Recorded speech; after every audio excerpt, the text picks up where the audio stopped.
स्वागत आप सभी का इस यूट्यूब चैनल पर जिसका नाम है सुधार्थी।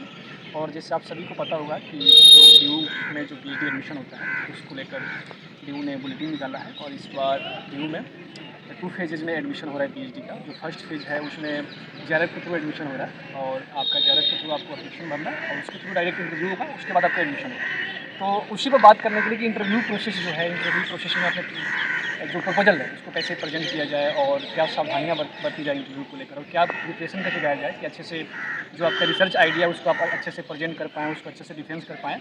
उसी पर बात करने के लिए मेरे दोस्त पुनीत हैं जो अभी पीएचडी के फर्स्ट ईयर के स्टूडेंट हैं। इन्होंने पिछले बार एडमिशन लिया था ड्यू में और इन्होंने मास्टर्स किया था, उनका डायरेक्ट एडमिशन हुआ था, जो बहुत कम लोगों को होता है खासकर क्योंकि यहाँ पर एमफिल के स्टूडेंट भी होते हैं।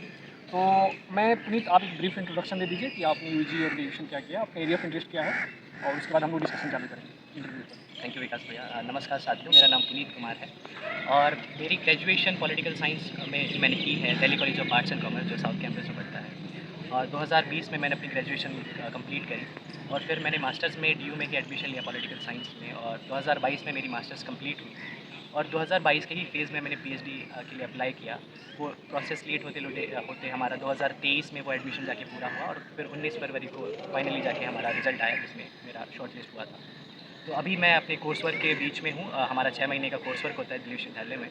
तो हम सभी शोधार्थियों को वो कोर्स वर्क करना है, उसके बाद में फिर हम अपना रिसर्च को एक तरीके से शुरू कर पाएंगे। एरिया ऑफ इंटरेस्ट भी आप बता दीजिए। मैं अभी पॉलिटिक्स ऑफ नॉलेज में काम कर रहा हूँ, जिसमें मैं अलग अलग जो ज्ञान तंत्र होते हैं उनके बीच में कैसे राजनीति काम करती है, उसकी वजह से क्या राजनीतिक परिणाम हमारे सामने आते हैं, फिर चाहे वो आर्थिक संदर्भ में हो, राजनीतिक संदर्भ में हो, सांस्कृतिक संदर्भ में हो, इन सब के ऊपर मैं अपनी शोध को अभी कर रहा हूँ। ठीक है पुनीत, हम लोग स्टार्ट करते हैं कि जैसे क्या होता है कि इंटरव्यू बोर्ड में हम लोग जाते हैं तो कभी कभी हमें आइडिया नहीं होता है कि जब इंटरव्यू में आप जा रहे हैं तो आप एक ब्रीफ इंट्रोडक्शन दें रिसर्च प्रपोजल का, या इस बात पर ज़्यादा ध्यान रखा जाए कि जो बोर्ड मेंबर्स हैं उनका रिस्पांस क्या रहा है। तो मैं चाहूँगा कि आप अपने एक्सपीरियंस से बताइए कि जो स्टूडेंट इस बार इंटरव्यू देने जा रहे हैं उन्हें क्या किस माइंडसेट के साथ जाना चाहिए। भैया मुझे सबसे पहले ये लगता है कि आप जब अंदर घुस रहे होते हैं तो आपसे सबसे पहला सवाल आप ये एक्सपेक्ट करें कि अपनी रिसर्च के बारे में कुछ बताइए। तो उसमें आपके पास में मेरे हिसाब से 2 से 3 मिनट तक का, क्योंकि ज़्यादा समय नहीं होता है हमारे इंटरव्यू में, 2 से 3 मिनट का आप एक मोनोलॉग तैयार करके जाएँ, जिसमें आप एक पन्ने पर जो आपके टाइटल से रिलेटेड, जो आपके रिसर्च मेथड से रिलेटेड जो इम्पोर्टेंट चीज़ें हैं, उसको आप पेपर पर लिख कर लेके जाएँ कि आप 1-2 मिनट में ये चीज़ें बोलेंगे और ये प्रिपेयर होकर जाएँ। इसकी आप चाहे 2-3 बार प्रैक्टिस कर लें जाने से पहले, या अपने दोस्त को किसी से बात करते हुए सुना दें। तो उससे क्या होता है कि हम प्रिपेयर्ड रहते हैं कि पहला सवाल जो हमारा होगा उसमें हम क्लियरली जवाब दे पाएँगे, क्योंकि हम एंटिसिपेट नहीं कर सकते कि दूसरा सवाल क्या होगा, उसमें हमें सोचना पड़ेगा। लेकिन कुछ चीज़ें ऐसी होनी चाहिए जो हम बिना सोचे आराम से बोल पाएँ। तो मैंने भी अपने, जब मैं इंटरव्यू में गया था तो मैंने 2-3 मिनट के ऐसे 2-4 पन्ने लिखे थे, जिसको मैं एक मोनोलॉग की तरीके से बोल देता कि सर मेरी इस चीज़ में रिसर्च है, ये मेरा टॉपिक है, ऐसे मेथड के बारे में कुछ बता दिया। वो मैं 2-3 मिनट का प्रिपेयर करके गया था। उसके बाद में तो इट्स अपॉन द टीचर्स कि वो आपसे किस तरीके का सवाल पूछते हैं। कई टीचर्स आपके टाइटल में से ही कुछ चीज़ें उठा लेंगे, जैसे मेरा पॉलिटिक्स ऑफ नॉलेज था। तो मुझसे पैनलिस्ट ने पूछा कि आप नॉलेज से क्या समझते हैं? नॉलेज को कैसे डिफाइन आपकी करेंगे? अंडरस्टैंडिंग क्या है? नॉलेज की अंडरस्टैंडिंग क्या है? एजुकेशन से नॉलेज कैसे डिफरेंट है? तो मैंने ज्ञान बोला था, तो उन्होंने पूछा कि ज्ञान विद्या से कैसे अलग होता है? तो इस तरीके के कुछ आपके टाइटल में से या कुछ चीज़ें आपने ही अपने बोलने के दौरान कुछ ऐसी चीज़ें बोली होंगी, तो वो उसको पकड़ करके उसी पर कोई ऐसा टर्मिनोलॉजी जो उनको लग गया हो कि बिल्कुल, हाँ इस पर बिल्कुल। क्वेश्चन पूछना चाहिए। जैसे इस बार के इंटरव्यू प्रोसेस में कई साथी आए थे जिन्होंने डी कॉलोनियल वर्ड बहुत यूज़ करा था अपने टाइटल में। तो फिर जो टीचर्स थे उनका ये सवाल था कि डी कॉलोनियल और पोस्ट कॉलोनियल में क्या डिफरेंसेस होते हैं? तो इस तरीके के थ्योरेटिकल सवाल वो फिर आपके टाइटल में से ही पूछने शुरू कर देते हैं। एक मैं पुनीत आपसे चाहूँगा थोड़ा सा क्लियरिटी कि जैसे आपने जो बोला कि 2-3 मिनट का जो मोनोलॉग, तो मेरे हिसाब से काफ़ी इंपॉर्टेंट होता है। कभी-कभी क्या होता है कि उसको आप सही से जब अपने रिसर्च आइडिया को सही से प्रेज़ेंट नहीं कर पाते हैं, तो उसके बाद वो एंगेज करना ही नहीं चाहते हैं। तो उसमें मैं चाहूँगा कि जो आप मोनोलॉग की जो बात करें, 2-3 जो अभी अभी आपने सजेस्ट किया कि नोट्स बनाकर या फिर किसी भी पेज पर उसको प्रैक्टिस कर लें आप, या हो सके तो पॉसिबल हो तो अपने दोस्तों के साथ या कोई अगर सीनियर है तो उसको मॉक इंटरव्यू कर लें आप। तो उसमें आप मेरे हिसाब से मैं आपको व्यूअर्स जो हैं उनके लिए मैं जानना चाहूँगा कि उसमें क्या सेंट्रल क्वेश्चन पर किस पार्ट पर ज़्यादा फोकस करना चाहिए। 2-3 मिनट का जो अभी आपने जो सजेस्ट किया उसमें मतलब किस पार्ट पर फोकस करना चाहिए, रिसर्च प्रोजेक्ट वाला पार्ट पर। क्योंकि भैया हम इंटरव्यू में ये देखते हैं कि कोई कैंडिडेट कितना कॉन्फिडेंट है हाँ, अपने हाँ। रिसर्च थीम से लेकर, और हम अधिकतर बहुत डर में होते हैं क्योंकि हमें पता नहीं होता कि क्या क्वेश्चन आने वाला है। ये ऐसा पार्ट होता है जिसमें हम प्रिपेयर्ड होते हैं कि हमें बताना क्या है, हमसे पूछा नहीं जा रहा है, बस हमें बताना क्या है। तो सबसे पहले जो मुझे एडवाइस की गई थी मेरे प्रोफेसर से, उन्होंने बोला था start with the central question. तुम किस क्वेश्चन से स्टार्ट कर रहे हो, उस क्वेश्चन का बताओ। उस क्वेश्चन का हाइपोथेसिस में मत जाइए, आप उस क्वेश्चन की रेलेवेंस क्या है, और सबसे ज़्यादा क्वेश्चन ये पूछा जाता है और हमारे एचओडी ये सवाल पूछते हैं कि आपके इस टाइटल का पॉलिटिकल रेलेवेंस क्या है? क्यों आप पॉलिटिकल साइंस डिपार्टमेंट में ये टॉपिक रिसर्च करना चाहते हैं? जैसे कई साथी आते हैं जो सोशल मीडिया पर रिसर्च करते हैं, जो कुछ हिस्टोरिकल टेक्स्ट पर रिसर्च करते हैं। तो सर पूछते हैं कि आप ये इंग्लिश डिपार्टमेंट में भी कर सकते थे या आप किसी दूसरे लिटरेचर डिपार्टमेंट में कर सकते थे। तो आपको अपना जो सेंट्रल क्वेश्चन है उसका पॉलिटिकल रेलेवेंस स्टेबलाइज़ करना है कि भाई मैं इसलिए क्योंकि इस टॉपिक का पॉलिटिकल रेलेवेंस है, कंटेम्प्रेरी रेलेवेंस है, इसलिए मैं इस डिपार्टमेंट में शोध करना चाहता मेरे हिसाब से काफ़ी वैलिड एंड फंडामेंटल भी है, क्योंकि कोई भी पूछेगा कि आप पॉलिटिकल साइंस क्यों आना चाह रहे हैं, कि आप अगर मान लो उसका पॉलिटिकल रिलेवेंट नहीं हो। आप मेरे हिसाब से काफ़ी इंपॉर्टेंट पॉइंट है, इसको नोट डाउन अगर आप कर सकते हैं कि उस कोई भी आप टॉपिक लेकर आ रहे हैं और पॉलिटिकल साइंस डिपार्टमेंट में अगर आ रहे हैं तो उसका एक जस्टिफिकेशन लेकर आइए कि पॉलिटिकल रिलेवेंट क्या है उसका। ठीक है, अब हम आगे आते हैं कि जैसे रिसर्च जो प्रपोजल होता है उसमें अलग अलग पार्ट होता है। तो मैं ये चाहूँगा कि जो आपका एक्सपीरियंस रहा पिछले बार इंटरव्यू का, तो आपके हिसाब से उसको लेकर जो वहाँ हम जाते हैं सब कोई कुछ ना कुछ प्रिपेयर करके जाते हैं। मैं चाहूँगा आप अपने एक्सपीरियंस से बताइए कि रिसर्च प्रपोजल को कैसे तैयार करके जाना चाहिए, इसमें मतलब किस कौन सा पार्ट है जिस पर ज़्यादा फोकस करने की ज़रूरत है। रिसर्च प्रपोजल और मतलब जितने भी मैंने अपने सहपाठियों के भी देखे थे जब मैं अपना तैयार कर रहा था और अभी भी कुछ जो जूनियर्स मुझसे एडवाइस करने लेने के लिए आते हैं, तो मैं ये चीज़ देखता हूँ कि सेंट्रल क्वेश्चन पर बहुत ज़्यादा एम्फेसिस मेरे हिसाब से करना चाहिए। सेंट्रल क्वेश्चन आपका ज़्यादा लंबा नहीं होना चाहिए। हम रिसर्च में ये बात बोलते हैं कि जितना पॉइंटेड आपका क्वेश्चन होगा उतनी रिफाइंड आपकी रिसर्च होगी। तो अपने क्वेश्चन को 30 से 40 वर्ड से ज़्यादा आप एक्सटेंड ना करें, बहुत ही पॉइंटेड अपने क्वेश्चन को रखें। जब आपका सेंट्रल क्वेश्चन बहुत रिफाइन हो जाता है तब आपके पास में हाइपोथेसिस उसके अराउंड बहुत रिफाइन बन जाती है। आप मेथोडोलॉजी में बहुत क्लियर हो जाते हैं कि किस तरीके का मेथड आप इस क्वेश्चन को सूट कर सकते हैं, किस तरीके का मेथड आपको यूज़ करना चाहिए। एक रिव्यू ऑफ लिटरेचर में मैंने कई बार देखा गया कि जो लोग प्रपोजल बनाते हैं वो बुक्स की समरी अपनी तरीके से अपने प्रपोजल में डालते हैं कि जैसे बुक का कुछ टाइटल पढ़ा, उन्होंने पॉलिटिक्स बुक पढ़ी तो पॉलिटिक्स लिख करके उस ऑथर ने क्या समझाया है वो लिख दिया। आई थिंक जो प्रोफेसर ये इस तरीके के प्रपोजल पढ़ते हैं वो ज़्यादा इंटरेस्टेड नहीं होते होंगे क्योंकि इसमें कुछ क्रिएटिव नहीं है। रिव्यू लिटरेचर जिस तरीके से मैंने किया था, मैं थीमेटिक उसको लेकर गया था कि जैसे मान लीजिए एक थीम मेरी रिसर्च का था डेवलपमेंट अगेंस्ट सस्टेनेबिलिटी।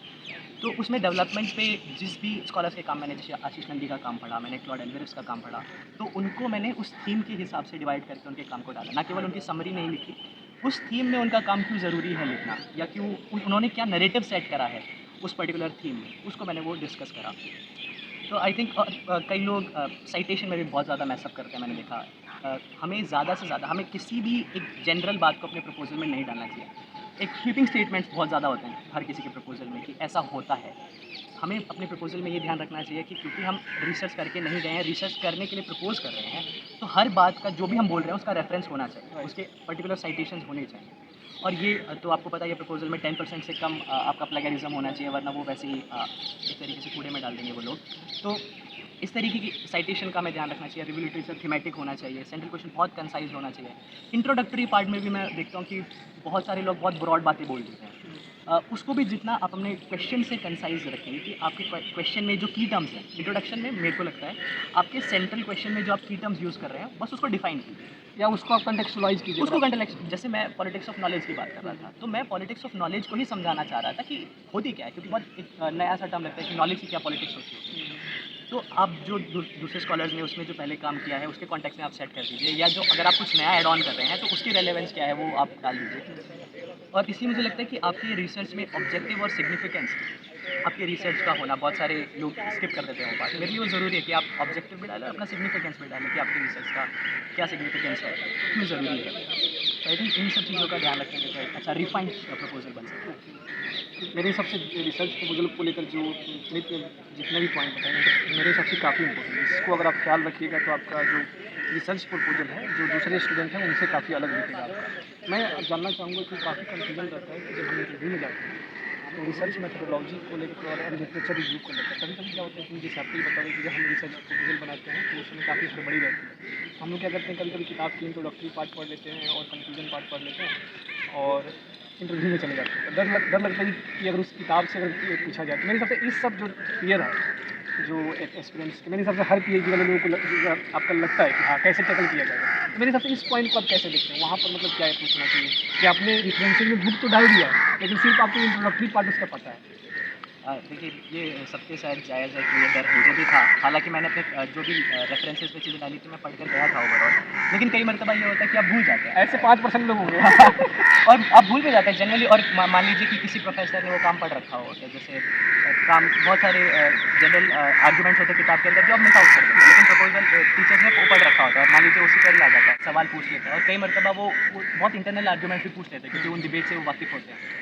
तो ये बहुत बुरा लगता है कि आप उसको फिर सही से इलेबोरेट ना कर पाएँ, लेकिन मेरे हिसाब से प्रेजेंस ऑफ माइंड अगर थोड़ा हो तो आप उसको प्ले कर सकते हैं। ज़्यादातर मैं तो यही एडवाइस करूँगा कि अपना जो मेन आर्गुमेंट है, आप उस काम को अपने आर्गुमेंट में कैसे इस्तेमाल कर रहे हैं, एक तो वो लिंक भी समझ कर जाए। जैसे कई बार कुछ बुक्स ज़्यादा बिल्कुल डायरेक्टली रिलेटेड नहीं होती हैं, लेकिन कुछ पर्टिकुलर आर्गुमेंट होता है उस किताब का जो आप यूज़ करने वाले हैं। जो आपका जो सेंट्रल प्रॉब्लम्स होता है उससे जुड़ा हुआ उससे है। जुड़ा हुआ है। हाँ। आप उसके बारे में भी अवेयर रहें और आप बस ये बता दें कि आपने वो पर्टिकुलर बुक अपने प्रपोज़ल में क्यों डाली।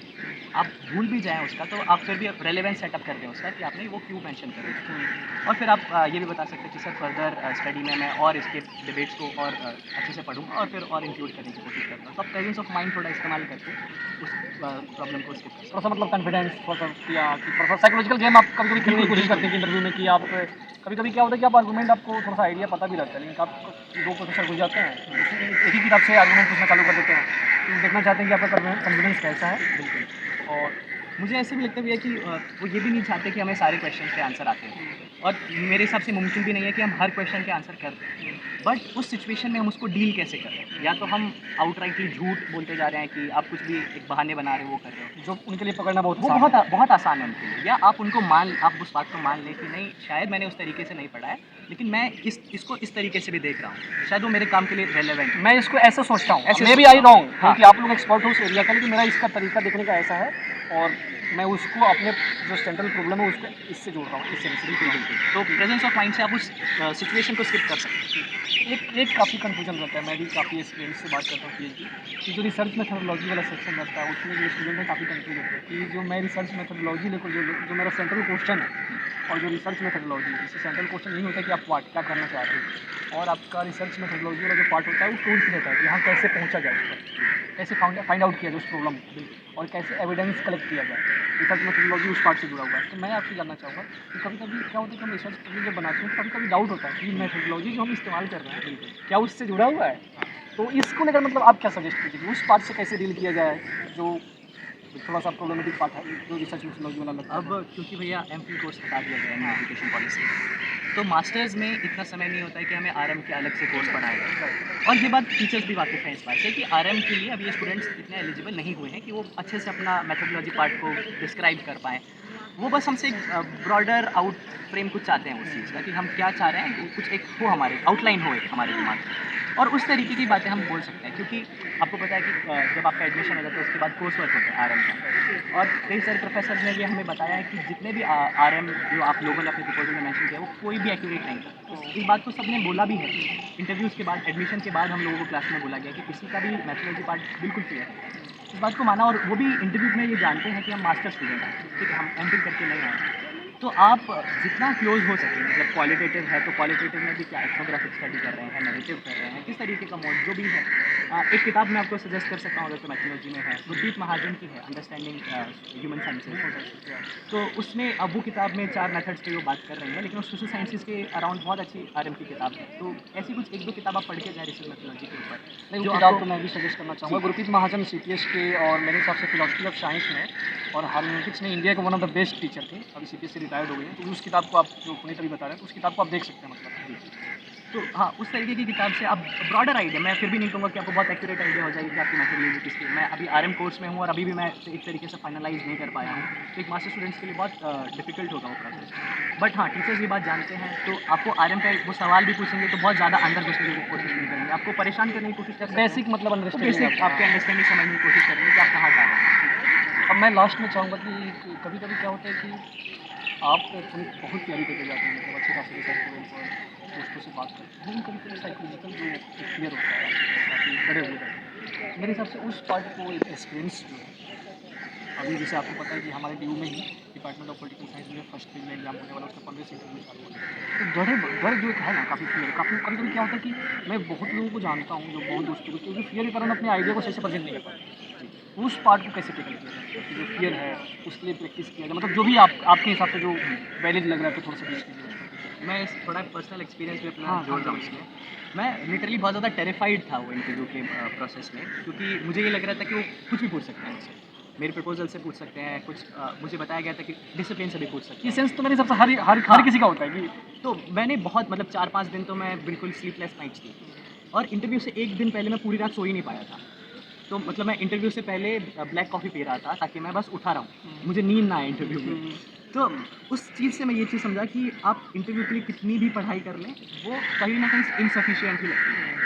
तो इंटरव्यू में काम क्या करता है एक्चुअली में कि आपने अपने प्रपोज़ल बनाने के दौरान कितनी मेहनत करी है प्रपोज़ल पे। आपने अगर कुछ पढ़ा है, तो आपने सीरियसली पढ़ा है कि नहीं? आपका सेंट्रल क्वेश्चन को आप सही से समझ पा रहे हैं कि नहीं? तो अपने प्रपोज़ल की आपकी जितनी अच्छी अंडरस्टैंडिंग होगी, बाहर की आप चीज़ें छोड़िए, अपने प्रपोज़ल की जितनी अच्छी अंडरस्टैंडिंग होगी, आपका इंटरव्यू उतना अच्छा जाएगा।